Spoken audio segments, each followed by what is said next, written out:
Hello, Smart Money 2 podcast listeners. Welcome to this week's show. My name is Kirk Chisholm, and I'll be your host. And today I'm joined with Doug Hagerin. Hey, Doug. Hey, Kirk. Hope I can be here for you today, since it sounds like my internet has been crap the past couple of weeks. So I'll be here off and on as needed. Hopefully your brain is working fast on your computer, Doug, because it is lagging a lot. Yeah, no, I doubt it. Doug's sharper than that. Maybe not after a few whiskeys, but that's right. Well, thankfully, we don't do the podcast, after whiskey hour. So that's good. Oh, that's good stuff. Well, Happy New Year, everyone. This is the second live podcast of the year, and we've had a little time to put some stuff together. So this will be an interesting wrap up, and I don't want to call it a prediction. Maybe we'll do that next week, but we'll talk a little bit about 2026 and what that entails. It was a crazy wrap up to the year. Those of you who were listening to live shows in the last 2 weeks know what I'm talking about. I mean, with the precious metals, platinum was up 11% in a day, down 9, up 6, down 2, up 15. Like, it was just crazy. And silver was riding the bull as well. Gold was actually a quiet participant. It just kind of hung out. It wasn't volatile at all. But we definitely started to see a lot of year-end. What typically happens in the year-end when people are not working. So this happens. It doesn't happen in the summer so much because everyone's on vacation, but in the Christmas New Year period, the Santa Claus rally period, you usually have some noobs working at the trading desk, and all the big traders went home, so no one's really doing much. So the volume's low, and because of that, people can move the market around really easily. And so I figured most of that had to do with that, but it wasn't. There's a lot going on in the global markets, as we've come to find out in the last week since the show. Our armed forces went and grabbed the president of Venezuela and perp walked him down the streets of New York. I mean, no matter what you think of Trump, you can't say he's not interesting or entertaining. It was just some people sit on the sidelines and are keyboard warriors, and not him, not that guy. That guy never sleeps. I'll tell you. I mean, I don't know if it's right or wrong, and I know everyone's got an opinion. I just think, wow, that guy's got some grande cojones to do stuff like that. And it's not the first time, right? We did that with Noriega, so it's not the first time that's happened. But it is interesting, and I want to bring this framework in because I think it's important. It's less about the politics and more about what it means. So when I found that out, it was Sunday night, I think. Or Sunday or Saturday night, one of the two. Anyways, over the weekend. So when I found that out, the first thing I did was I went to look at markets. I went to look at what does Venezuela do? Now, I know some of this, but if I'm an investor, here's what I do. Okay, Venezuela is changing. What does Venezuela have to offer? A lot of natural resources, right? Didn't take you 5 minutes on X to figure that out. There's actually a really interesting clip that I see floating around on X, which is from, there's an Amazon show, which I think it's called Jack Ryan. Yeah. It's based off the old Clancy books. Yeah, but I think that's the name of it, but it's basically it's the guy from The Office, John. Yep. I forget his last name, but the guy from The Office. It's Jack Ryan. It's the same character that was in the movies with Harrison Ford and anyway, they're not coming to me. Anyway, yes. Yeah. So you have Zach Pine, I think is his name, right? The guy who did Jack Ryan in the recent movies. The guy who played Captain Kirk in the new Star Trek. Oh, yeah. Yep. I didn't see those. I think it was anyway. So this is a season, 3 seasons. I thought it was quite good. It was interesting. So there's a scene where he talks about Venezuela, and he's basically teaching a class in Venezuela about why they're important. And that's floating around the internet. It was a really accurate depiction of Venezuela, and it was a really good scene, and it just so happened to be out there. Anyway, so what I did, and use this as a template for what you should do. So you see something happen, some global macroeconomic event, right? Like Israel goes in and bombs Gaza, or we go in and snatch the Venezuelan president, or we go to war, or sorry, Russia and Ukraine go to war, not we, because we're not doing it. Wink, wink, nod, nod. But all these global events, the first thing you should do is say, all right, how does this impact my investments and how does it impact investments as a whole? So going to war in Ukraine initially caused the markets to go down for like 2 days until people realized, you know what, Ukraine doesn't do anything. So we're okay. Our investments are just fine. Gaza, you might think, oh, the Middle East is on fire. It's terrible. I don't know if you've looked. The Israeli stock market is at all-time highs. It pretty much has gone straight up since that happened. When Obama got elected, you think, oh, gun companies, they're just going to get killed. Nope, all-time highs. The best performing companies in the S&P 500 were gun companies after Obama got elected. Yeah, Kirk, I want to add to that. The funny rhetoric, anti-gun, he actually legalized carrying firearms in the national parks. Yeah, I mean, my point is whatever you think is going to happen doesn't. Here's one more.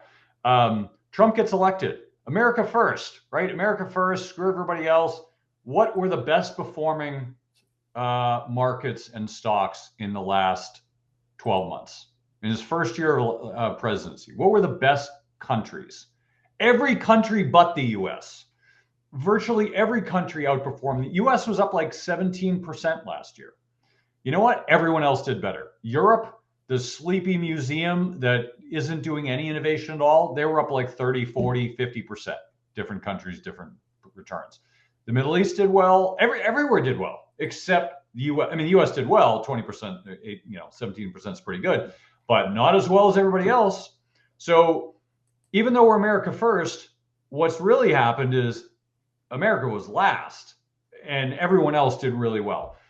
So my point is just because the facade of what you think is happening, you think certain things are going to happen and they're going to be good or bad, it's not necessarily true.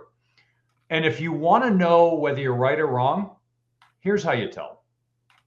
So what happened on Monday? Well, I wish I took a screenshot, but what I realized going in is what is going to impact the stock market on Monday after the Venezuela raid. Okay, here's what was going to happen. Venezuela has heavy crude. It's this terrible, poor quality crude that requires a certain kind of refinery. And only like 3 refineries, I think, in the area will do it. They call it sour crude, which is not good. Yeah, sour crude, sulfur. It's what they make pavement out of. It's what they make your roof tiles out of. It's not something you run your car out of, but it definitely runs a lot of things in our economy. Anyway, they've got a lot of it.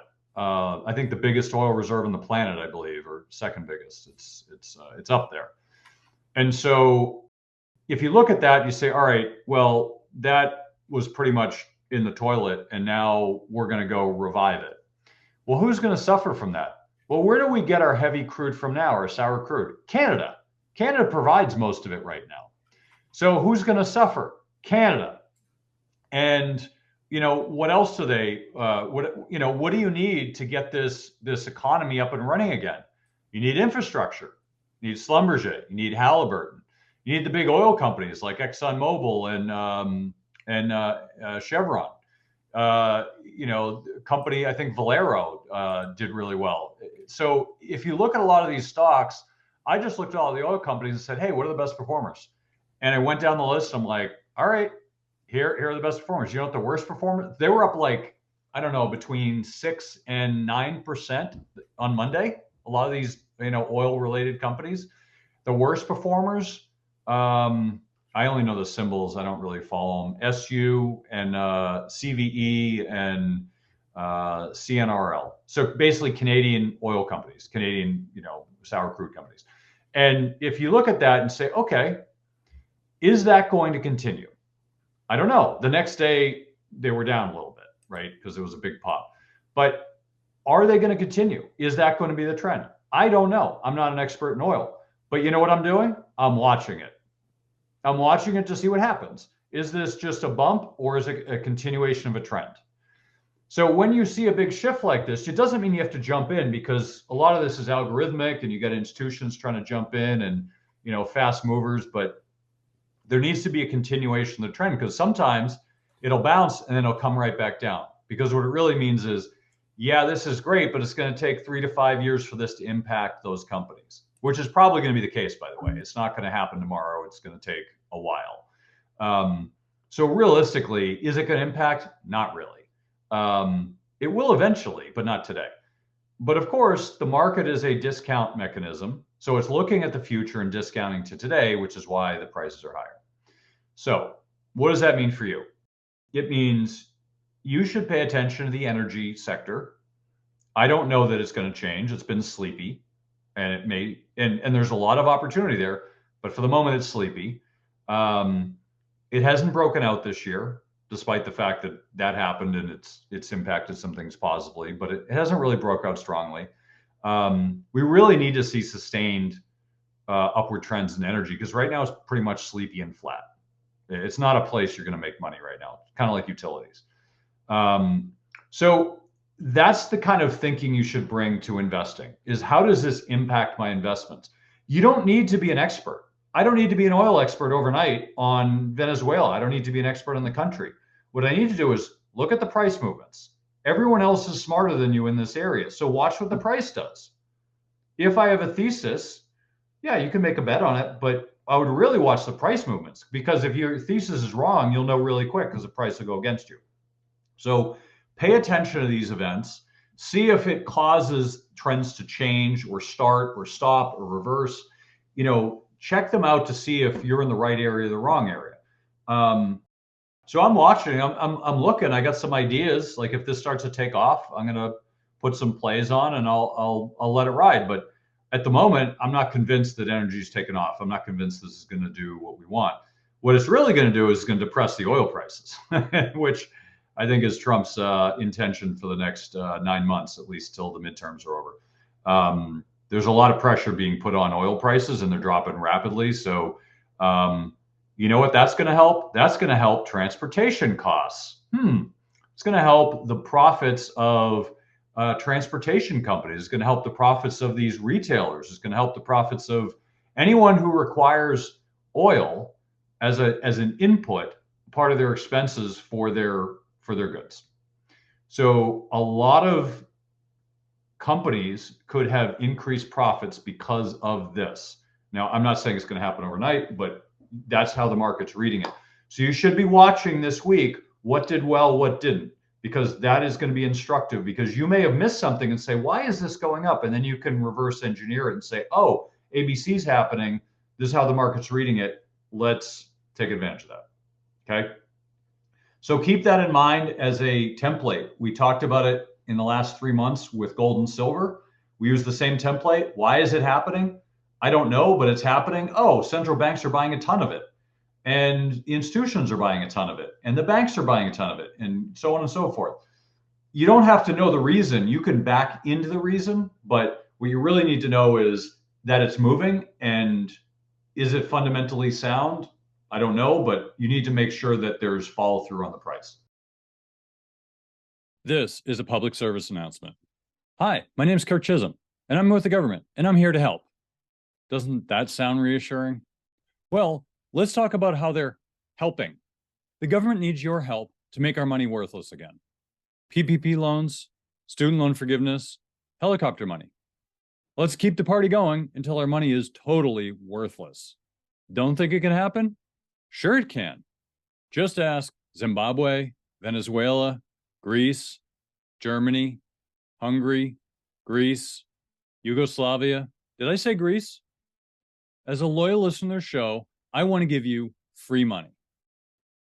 I'm giving away free money in one of these hyperinflationary currencies. Go to www.moneytreepodcast.com/free money and follow the instructions to get your free gift. I have a large audience and only a limited supply of these currencies. I'm not the Federal Reserve, so I will run out at some point. Make sure you get yours before I run out.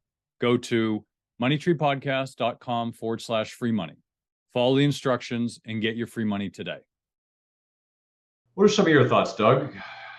Oh, you're in a wonderful state, by the way. You got a lot of news in your state. We love you. well, as of late last night, Minnesota now has its own Chaz area. So, in keeping up with every crazy thing that happens in America happens close to home here. Wonderful times.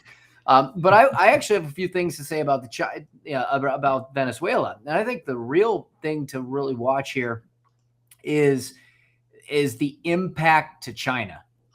This has the position, the opportunity, and again, where it can also impact investments to completely transform influence in Latin America, South America. Now China did not use a lot of oil from Venezuela. They only used about 4 to 4.5% of its seaborne crude imports last year. But and that made it one of the largest buyers of Venezuela. But it wasn't a huge part of its energy supply. What really is going on there is that, well, we're not going to see an oil demand suddenly spike from this change to China. There is economic exposure to China. Beijing lent about $10 billion and secured oil contracts tied to that debt. And those deals are now at risk because the U.S. controls Venezuela's oil system.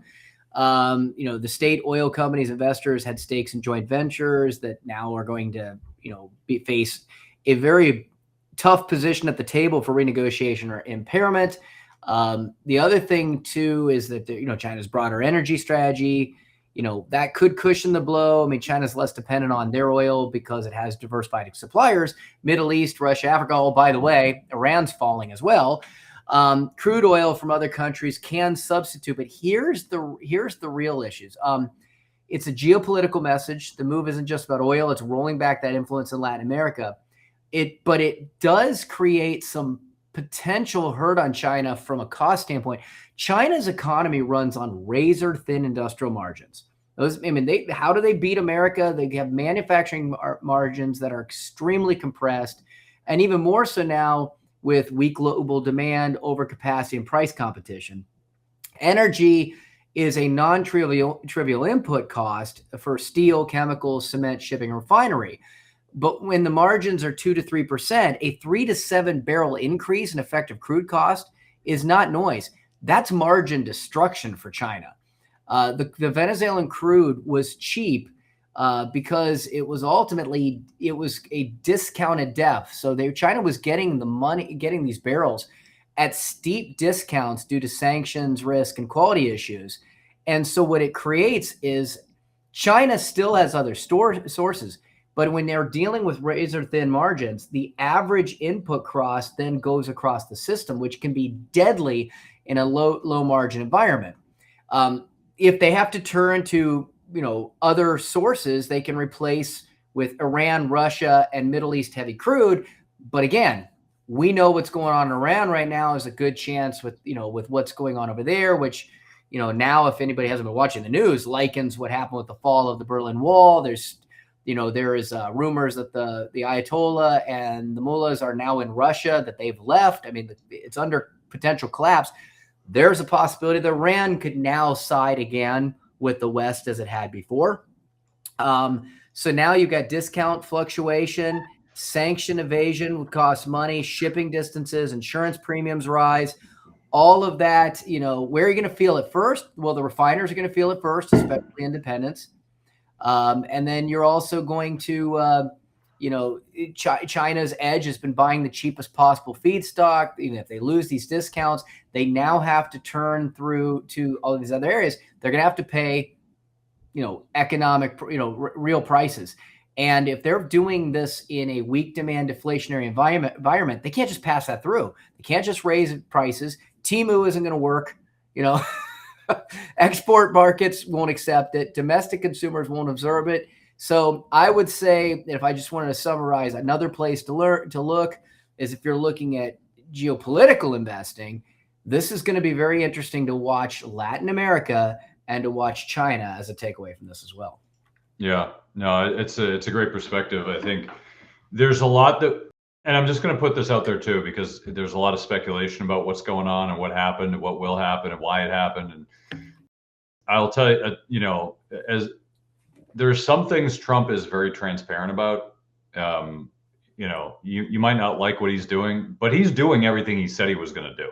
Like, he didn't lie. You he can't call him a liar. Like everyone calls him a liar, and he definitely is. He has a lot of hyperbole, and he definitely has a lot of things that he exaggerates and all that. I'm not saying he's truthful, but his campaign promises, he's completing a ton of them, and I haven't seen a president since as long as I can remember that's ever completed campaign promises. So he's definitely doing that, whether we like it or not.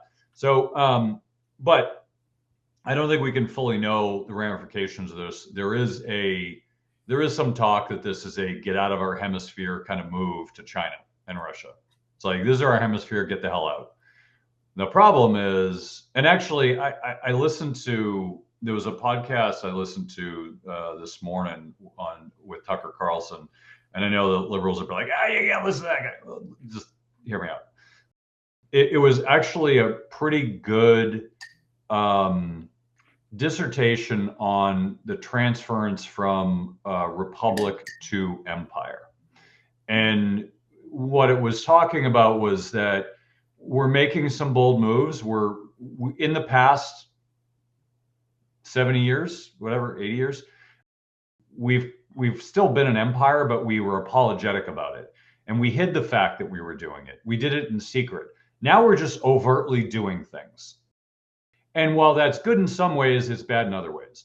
So I thought it was actually a pretty even-handed way to look at it. It's like, look, this is good, but yet now the next president's going to do more because Trump is doing more. So the next president has more power. So the point is it was actually a pretty good perspective on the whole, what we're going through. And so anyway, so the point was, being an empire brings pros and cons with it.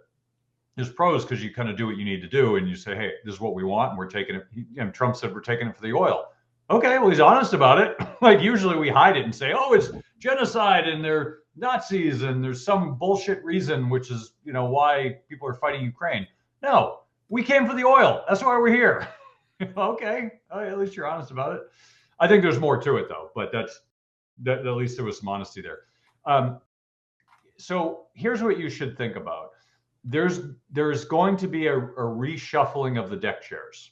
Okay, the Titanic is going down globally. Everyone's over leveraged in debt. There's a lot of problems, whatever. But the reshuffling of the deck chairs, I don't know if it's right or wrong. I'm not making a claim if it's right or wrong, but I'm just saying this is what's happening. And so the global financial order and the geopolitical order is being reshuffled. Some people don't like it. Some people do. I don't know what's right because it's all changing. That's why I'm giving the administration some grace because it's so different. No one ever thought of doing things like just going and grabbing the president and perp walking him, and that way you don't have to have people killed. You just grab the guy in the middle of the night and okay, you're done. Let's put someone else in power. Like I said, I'm not saying it's right or wrong. I'm just saying like it's different. So the things to think about are what is actually happening? What are the impacts? What are you missing? And so this is why looking at price movements are important, because there's people that literally their whole job is sitting here trying to figure this stuff out. And so if the market as a whole aggregates and says, this is positive for this area, you should pay attention to that. It doesn't mean you have to understand it, but you should pay attention because there are smarter people than you. There are plenty of smarter people than me. I know that. That's why I follow the price, because the price dictates what the smart people are doing. And so directionally, that's how you should be thinking. I'm not saying buying everything that's moving. That's not what I'm saying. I'm saying this should tell you what is important in the market. If I didn't have Schlumberger in my radar, I was looking at Halliburton. It's like, oh, Schlumberger, okay, that's there too. I totally forgot about them. And so you got to look around and see. When Trump was elected, here's one. Trump was elected. What were the best performing stocks? Technology, financials. Financials weren't even on my radar. Like sleepy financials? What the hell? Why do I want to spend my time looking at financials? Those skyrocketed the day he got elected. Never would have thought about financials. So just think about these major moves and try to see what's the market saying. In an election, what the market's saying. The first day, the market's already handicapped this. They know what's going to happen. So pay attention to that. Financials have done very well. They're going to continue to do well, it seems. So, as long as there's a steep yield curve, they're going to do very well, which is the way it seems to be going. So anyway, something to pay attention to. I'm going to share this, and then we'll talk about, you know what? I'll share this at the end if we have time. I want to get into the year-end returns because I want to run through this quickly and get Doug's thoughts. So, all right, so we're going to run through the year-end returns here, and this is the wrap-up for the year. It's actually not wrap-up; it's the end of the first week. But if you look at the 12-month, it's pretty close to this. So this is the first week. This is year to date. This is the first week of January. Best performer is small caps, micro caps second, and then you got mid caps, and then the sleepy NASDAQ was last at 1%, where the Russell 2000 is up close to 5% year to date. Last 12 months, the Russell's up about 16.5. The NASDAQ's up 20. The S&P is up just under 17. The Dow Jones up 15.5. Okay. So you should notice there's a new year. Well, what happened to the Russell 2000? What happened to small caps? Maybe I should pay attention to that. If you look at the technical analysis, it's actually at a point where if it breaks out, you might want to pay attention to it. Here's the sectors. Year to date, materials are up the best, like we talked about. The silver, gold, precious metals took off. Copper took off. Steel took off. Aluminum took off. Like metals, materials all around up almost 5% first week. Last 12 months, only less than 13. Energy's done well in the first week. We know why. Industrials have done well. Consumer discretionary. What hasn't done well? Utilities, communication, technology. Interesting. The last 12 months, the best performers were technology, communications, and industrials. Industrials are still up there. Something to take note of. Okay. Now I'm going to point this out. If you watched the stock market this week, you might have noticed that the worst performing stocks, at least in the large cap stocks, were FANG stocks. Yeah, you probably didn't notice this. In the last week, some of the worst performers were FANG stocks. Apple's down close to 5%. Nvidia's down 2%.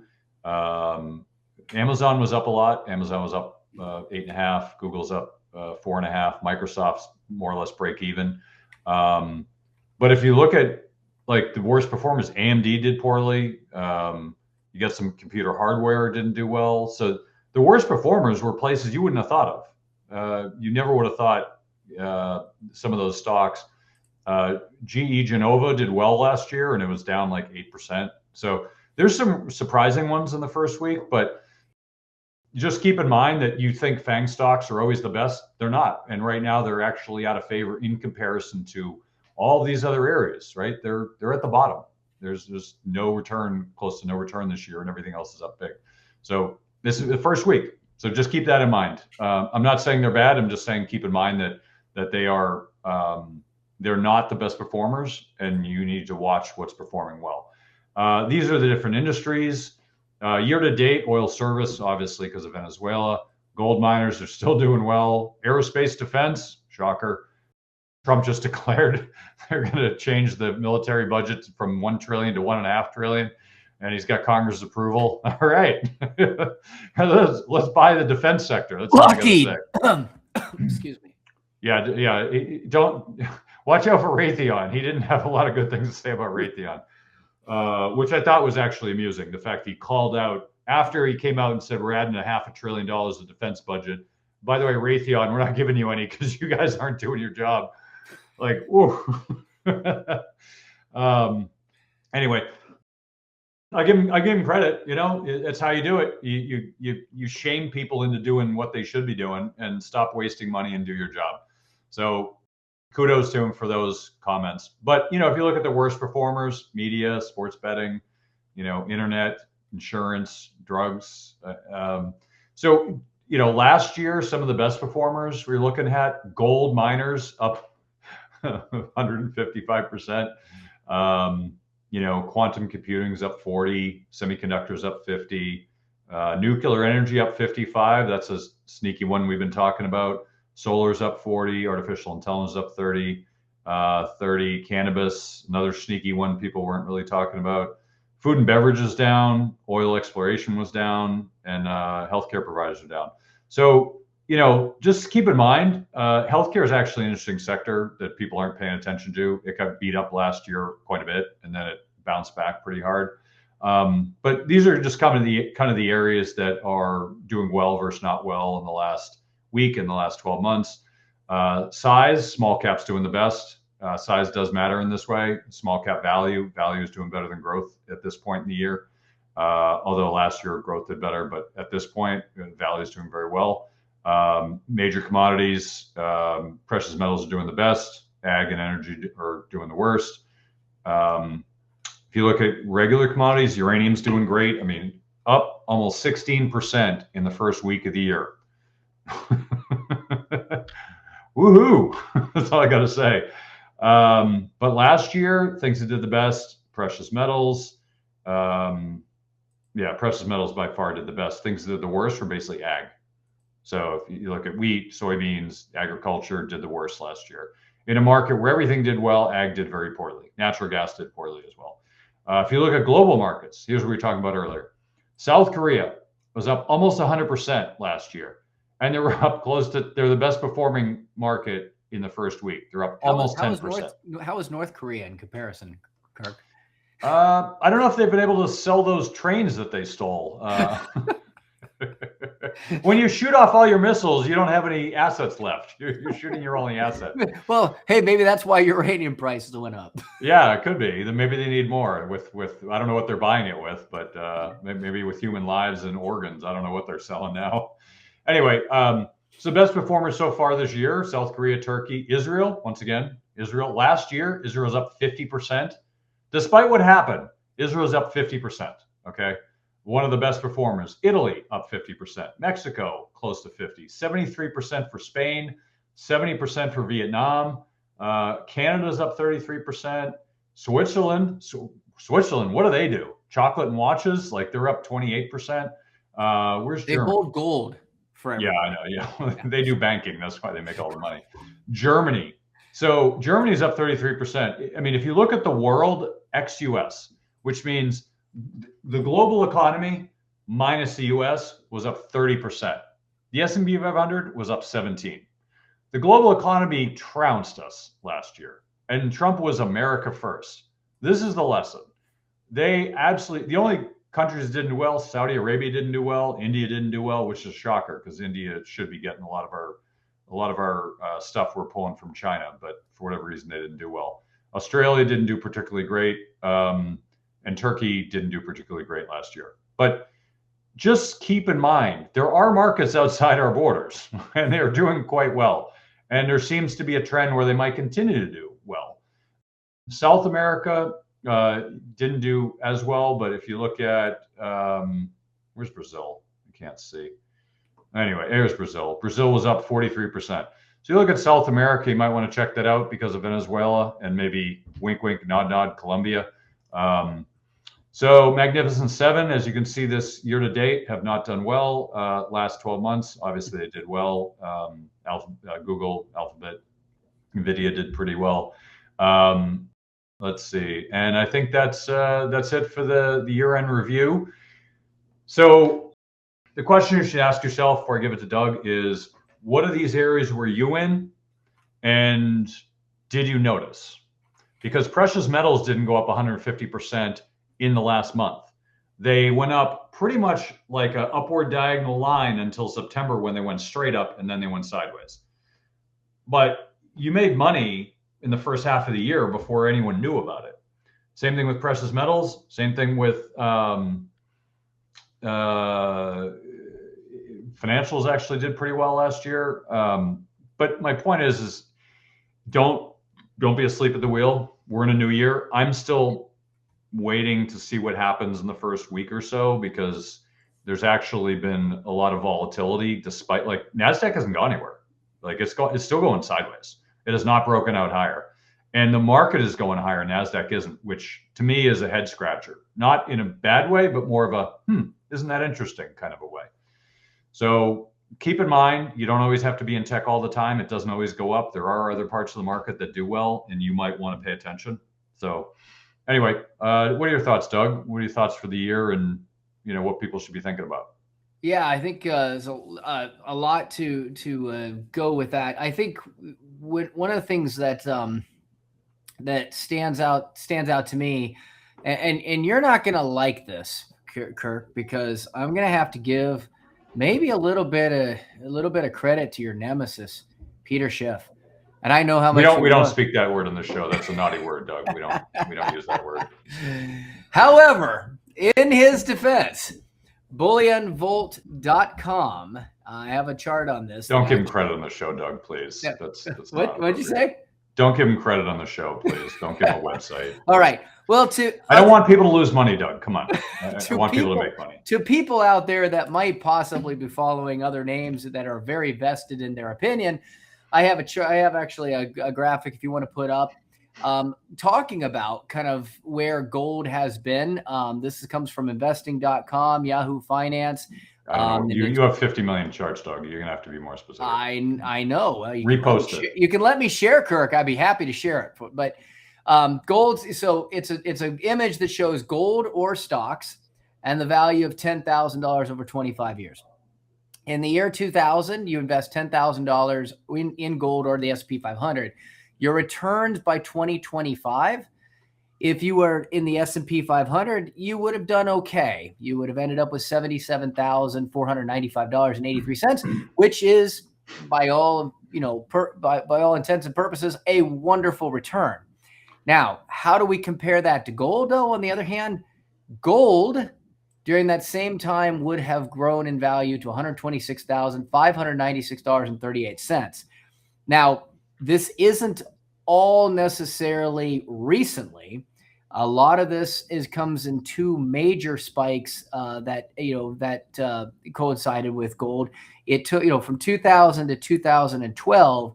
It actually had its greatest rise, and we've talked about this during that period between 2000 and 2013. The S&P 500 was a dog, and it had about 13 years of losing money. Gold went up significantly during that period. Now, 2012 to about 2016. That's when the S&P 500 took off. And during that period, gold was a dog. It actually fell. Your value would have gone from about 75,000 down to under 50, but still never lost enough value to be worth less than the S&P 500. That's, by the way, people, that's how bad it was for the S&P 500 between 2000 and 2012. That's how bad it was for the S&P 500 during the 1970s, 60s, 70s stagflation. I'm going to come back to that because I think it's a really important note in everything else we're talking about. Now, since then, interestingly enough, and this is probably an eye-opener to a lot of people, starting about 2018, if you look at the chart, the S&P and gold have actually been fairly lockstep in their movement. Now, gold's still worth more. And of course, as you can see, if you're looking at the chart, I can't see if you're sharing it yet. I'm sorry. Yep, good. You can see that gold obviously rose significantly, no surprise to anybody, over the last couple of years since 2024, where I love how they just condensed the chart. It's going like 4-year windows down to a condensed 2. But ultimately, other than really the drag on the S&P 500 from 2000 to 2013, and of course, at the same time, the huge spike in gold, they haven't really broken out all that much from each other. What's the point of what I'm saying here? Is I talked about this a couple weeks ago, is that a lot of people have learned through a lot of teachings out there, not from us, Kirk, that all you should do is just simply invest the S&P 500. And as a matter of fact, Warren Buffett says the same, has told people the same thing. And my argument to that has always been, yeah, that's fine because he's telling you you're not smart enough to do what he does.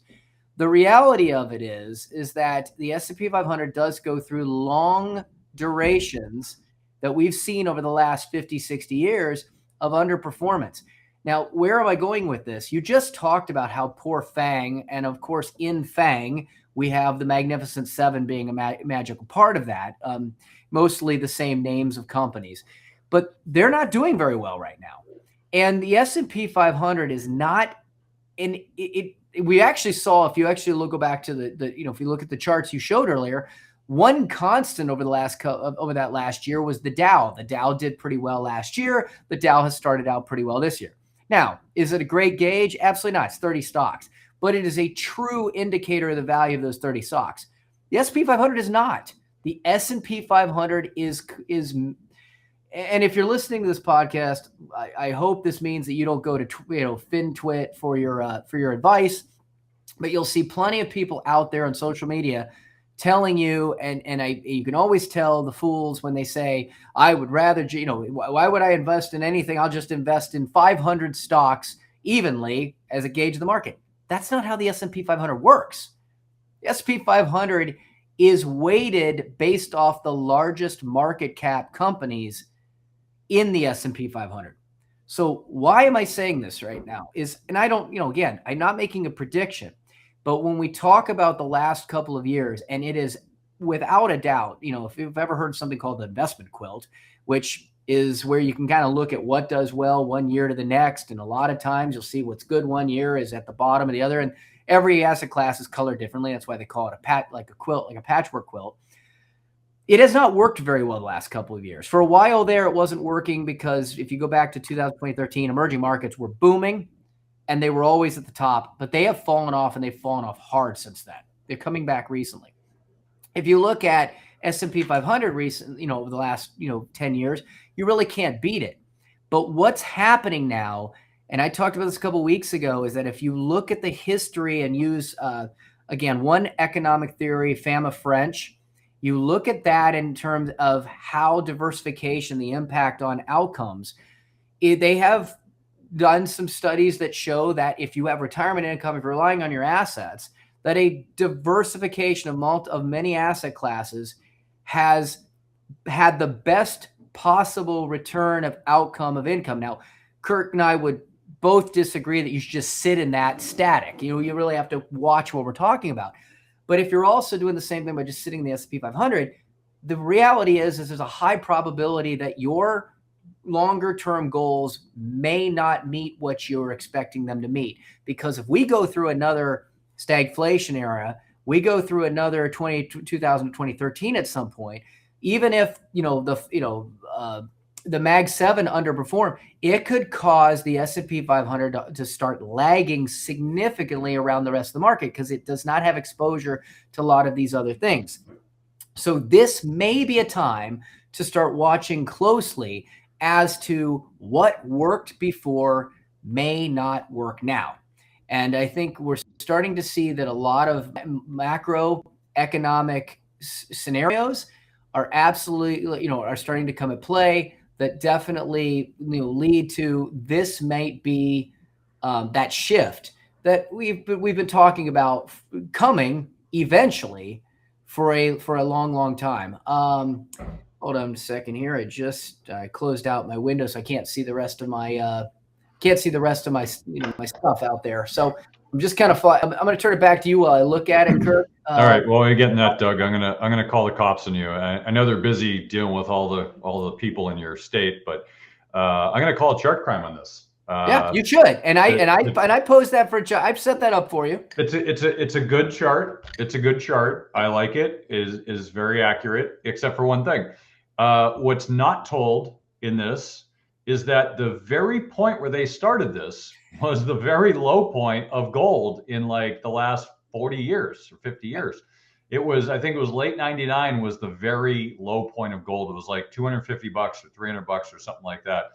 So it's only up from there. If you look at the like pretty much the 80s and 90s, gold just went down. So Doug's correct. I mean, this is a really good chart, but it at the same point, people need to realize that yes, gold outperformed during this period from 2008 to 2012. It ripped. It absolutely ripped. You see what's happening now? It is absolutely ripping. And I would guess, I don't know the future, that it's going to keep ripping. But when you compare it to the S&P, every time I see these charts, I just laugh. I'm like, yeah, well, why don't you take a few years off of that and see if it lines up the same way? Over time, here's the thing to keep in mind about gold. Over time, gold is a good hedge against inflation. It's a good hedge for purchasing power. stocks over time should outperform gold. If you pick it at the right time, gold's going to look like a rock star. And we so happen to be one of those times where gold is the rock star and the US markets are overvalued. So what does that mean? That means that effectively, if you look at the stock market, most companies aren't really growing all that much, and they're underwhelming. You got 7, 8 stocks killing it, and the rest of them are kind of sleepy. So, that makes gold look even better if we have a recession. But point being is, it's good to note that the perspective is important of when you start to look at this.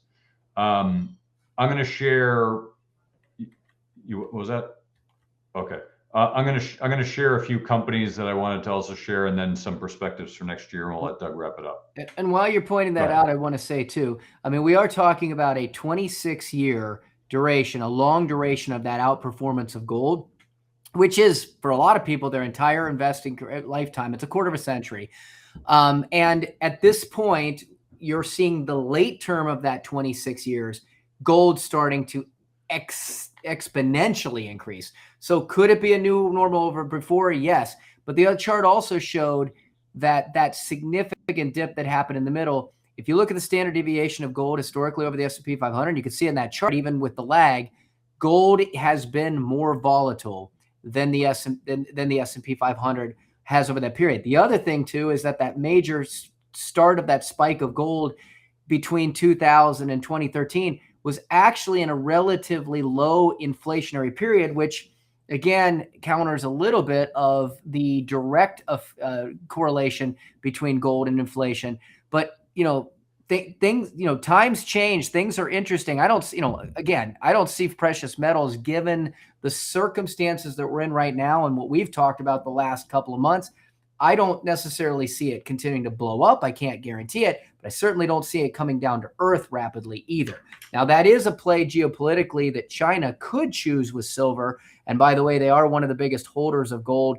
So that's an area where they could, and when you talk about financials, if they wanted to counter what we're doing with Venezuela and oil, they could turn around and try to do some things there on precious metals, which would have an impact on our banks. So I'll turn it back to you. Yeah. All right. So here are some. This is also the first 5 days. I just thought this was interesting. I saw this. If you look at SanDisk is up 41% in the first 5 days of the year. I don't know what happened. Don't care, but I missed it. What do they do? They still make those little floppies. Do they still have a place for those? I didn't realize it was still a business, but whatever. Valero Energy, beneficiary of obviously Venezuela, Schlumberger. You look through some of these Moderna, that's interesting. Halliburton, of course. Phillips 66, Intel, interesting. Wouldn't have thought that. Intel's up a lot today too. If you look at the NASDAQ, what are the best performers? Microchips, Micron. Micron's been like a late arrival to the semiconductor space in terms of performance. Mercado Libre, also interesting. If you guys don't know about that, it's basically the Amazon of South America, which is ironic because the Amazon's in South America. Anyway, forgive the pun. So this is the mag. This is the Dow, top performers of the Dow. Here's the Russell 2000, small caps. Look at this, 94% in the first week. I also was not an investor in this. I have to disclaim that. I'm not an investor in that. I wish I was. That would have been a great start to the year. I could just be like, all right, I'm done. All right, cash them in. I won. I won. I'm good. Anyway, I don't really know most of those. Oklo is up a lot today too. Nuclear energies, a lot of these. So just, these are all kind of important things to keep note of. Here's the latter part of that list. So Kirk, your other chart on performances did show microcaps were booming, and a lot of those are in the microcap space, which makes that. I mean, that's a tough place to invest. Don't recommend people going out and playing that one.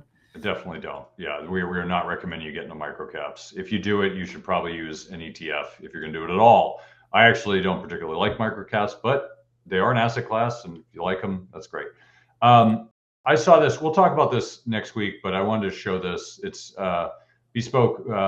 They put up some great charts sometimes, and this one was basically the pros and cons of where we are in the markets. Now, I'm going to share this chart. We'll go over it next week, and I'll reiterate this because I don't have enough time, but I wanted to share it just to get you thinking. So here's a list of pros and cons, 19 pros, 18 cons. And it kind of goes through, if you're looking at the market, we had a great year last year. International markets had a great year. Precious metals, everything had a great year except for like a handful of sectors. So if that's the case, are we in a bubble? Are we peaking? Is this it? Is it going to crash? All these questions, right? Well, you don't know. Like Doug doesn't know. I don't know. You don't know. No one knows, right? Unless you can see the future, and we haven't figured that out yet. So, and if we do, we're certainly not going to tell you about it. But anyway, so nobody can predict the future. But what you can do is you can analyze the risk. Okay, what are the risks of the markets right now? Well, like I said, we'll go through these next week. But the point is, there's a lot of pros and there's a lot of cons. It's still a bull market. Everything we're seeing is still bullish. It doesn't mean we're not going to crash. It doesn't mean we're not topping. It means that everything we're seeing is very bullish.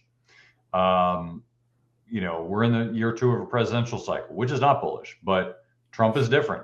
And what he's doing is he wants to retain power in the second half of his presidency. And the way to do that is to go all out right now. And that's what you're seeing. So I expect this year is going to be a gangbuster year. It doesn't mean it won't be volatility, but I expect this year is going to be booming by the end, or at least by election time. That's what I expect to happen.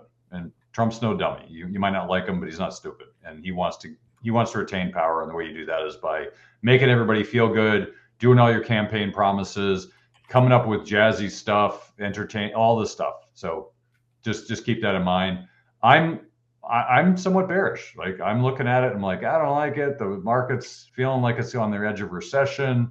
Things are feeling squirrely, whatever. Like that's how I'm feeling. But that's not what the facts say. The facts tell me that it's bullish. And the facts tell me that this is going to be a good year. It doesn't mean it won't be some bad parts, but it tells me it's going to be a good year. So if that's the case, I need to go against the grain with my investor psychology. I need to contradict what my brain is feeling, what my gut is feeling, and go with the facts. And as of now, the facts are saying things are going up. So keep that in mind.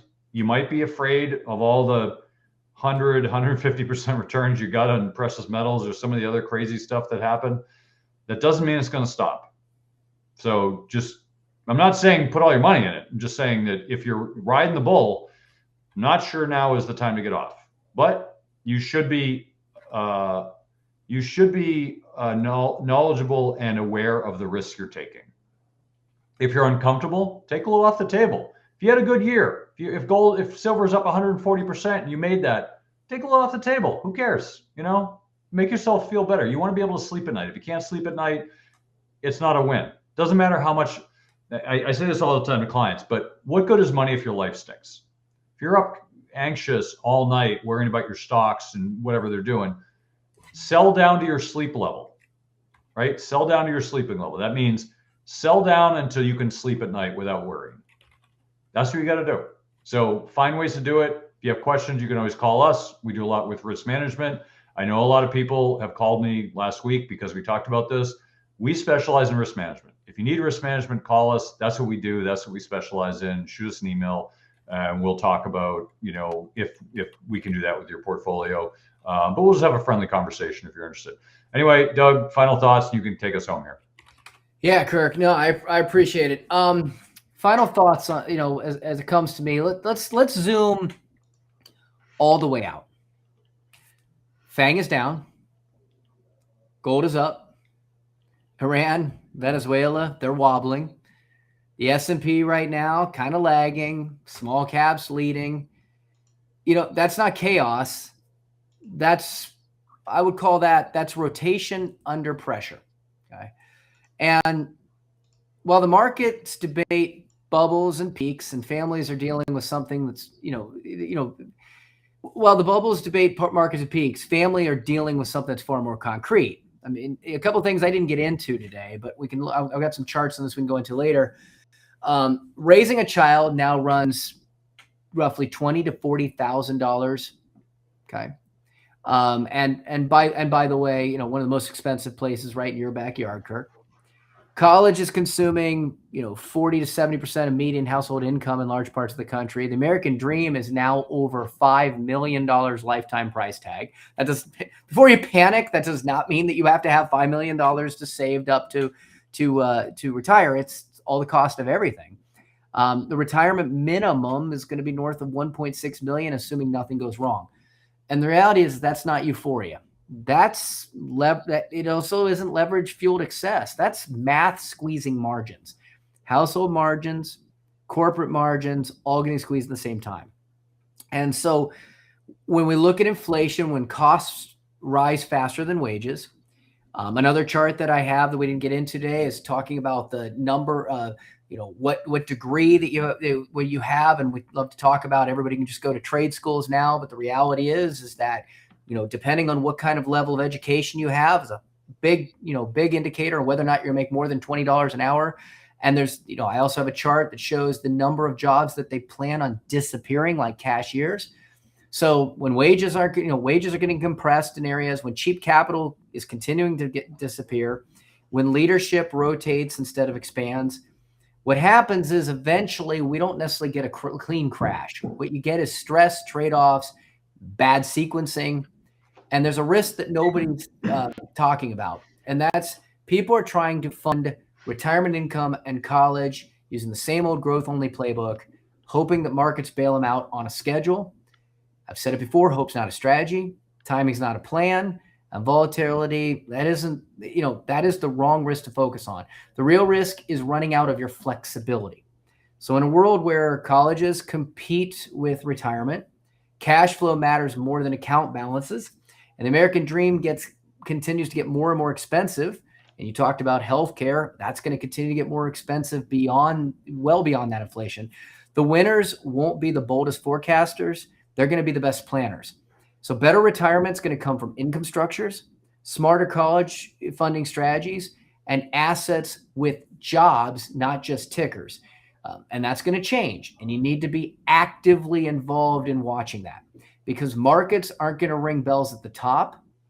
They're going to expose the weak assumptions over time. And in this environment, structure beats predictions every time. Smart money families, they don't hope, they don't guess, they plan. If you want to learn more about how we organize and structure that for families so that they can have a clear idea of what they want through conversation and what they have and where they need to go, then check out more information on us, www.mergentadvisors.net.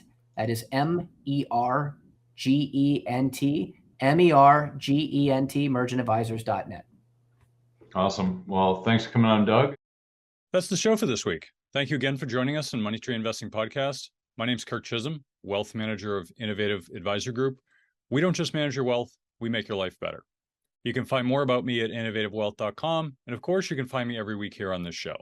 You can also check out our show at Money Tree Investing Podcast. On our website, you'll have access to the show notes, resources, and the archive shows. Please remember to subscribe on our YouTube channel for immediate access to the new shows when they're released. When you subscribe to the show, it allows us to get access to some of the top minds of investing in personal finance. While you're here, please leave a comment and question if you want us to address it on the show. Have a great week ahead, and remember, no one will care about your money like you do, so invest in your life.